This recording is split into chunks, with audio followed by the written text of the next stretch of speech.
Happy New Year! What's up, everybody, and welcome back to my studio. I'm Joseph Finchum, and you're you. I've got some coffee. Let's get started. Jumping right into this piece, I'm starting off with the clouds. All I'm really doing is trying to add a few more layers and give it some form, some shape.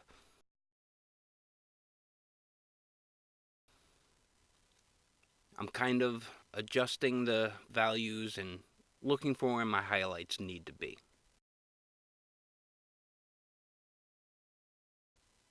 I'm not really worried about getting them soft and perfect just yet.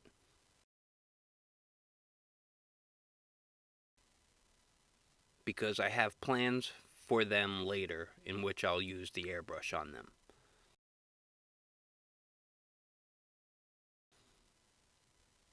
Right now, I'm just worried about the form. Do they look like clouds? I'm hoping they do. You don't always get what you want, right?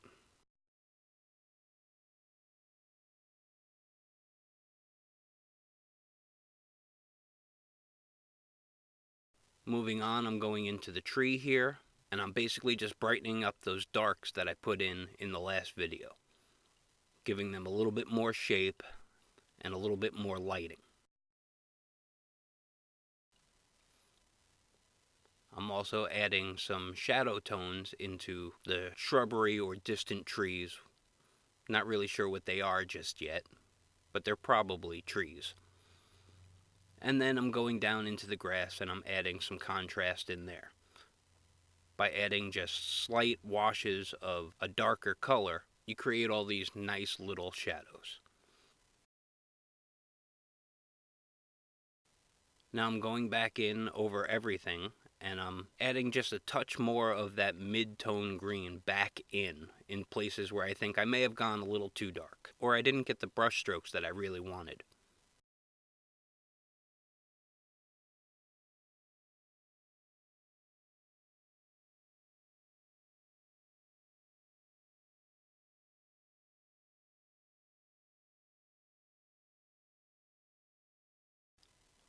Moving on now to the wood. I'm doing this in basically like a pine, kind of oaky color, maybe a maple, not really sure.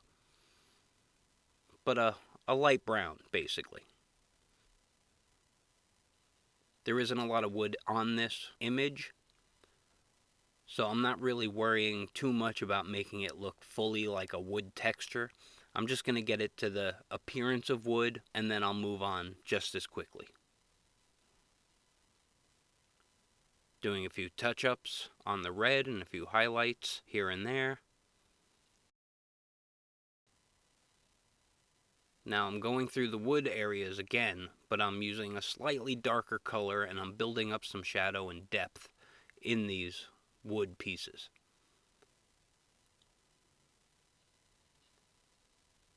If you don't have any contrast, it'll just look strange, so a good shadow is always a good way to go. Moving on now back into the trees, I'm adding more of a mid-tone to brighten them up and give them a little more fullness. We want them to look like trees and not just a silhouette.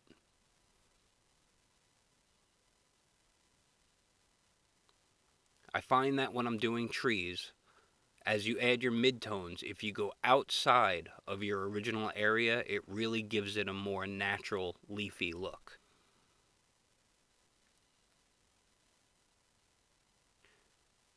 Now here, I'm moving on to the metallic paint. This was the request of the person who I'm making this for, and so I really didn't have a choice. But let me say, I hate metallic paints. I know hate is a bad word, but these things are the worst. The problem with metallic paints is that you don't control your light source. The light source is wherever the light is coming from, and that's where your highlight and your reflection is going to be. So once this thing is painted, if you shine a light on it from a different angle than the light source of the painting, you're going to have highlights in the wrong places, and everything's just going to look wrong. I tried explaining this, but to no avail.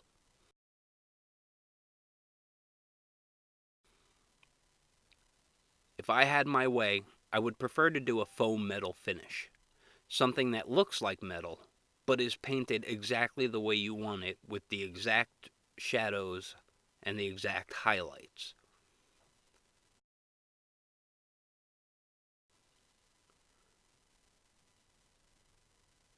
If you ever have the choice between metallic paints and faux metallic, go with the faux metallic.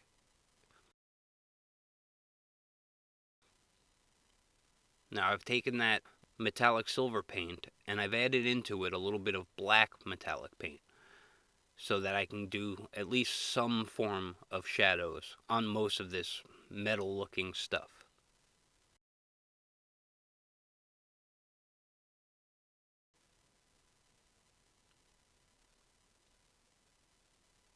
Being that this is a relief or a sculpted image, it's not perfect and there are no straight lines in this thing. There are no angles. Everything's a smooth, rounded surface with dips and crevices, and getting paint to flow smoothly over it, even with that coating of gesso, is really hard to do. So sometimes it appears like I may be going over a spot once, twice, 3 times, but really I'm going over the top of it, and then I'm going in and I'm doing the sides of that piece. It really makes it kind of a tedious chore, but the overall effect is what you're looking for, and as long as you get the paint in the right places, it's going to look right. Except for the highlights from the metallic paint. Like I said earlier, I hate that stuff. As you can see, I've come back in with some more of that shadow metallic color, and I'm just kind of dry brushing it in here and there.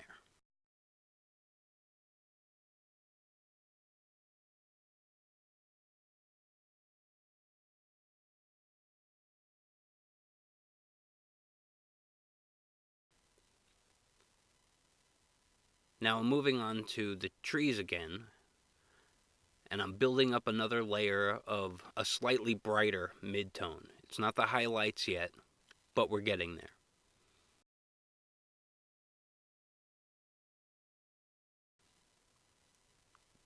I add this brighter mid-tone over all of my foliage, trees, bushes, grass, everything.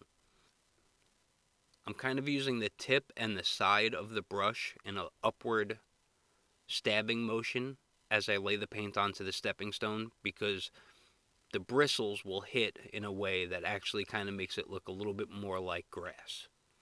I'm not going for individual blades yet. I'm just trying to get the effect of grass.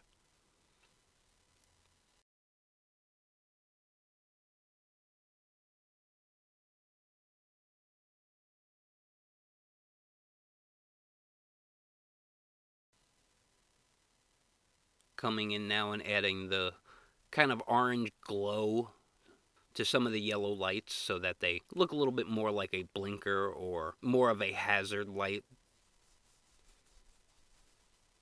It's kind of hard to see in this lighting, but it actually came out better than I had hoped.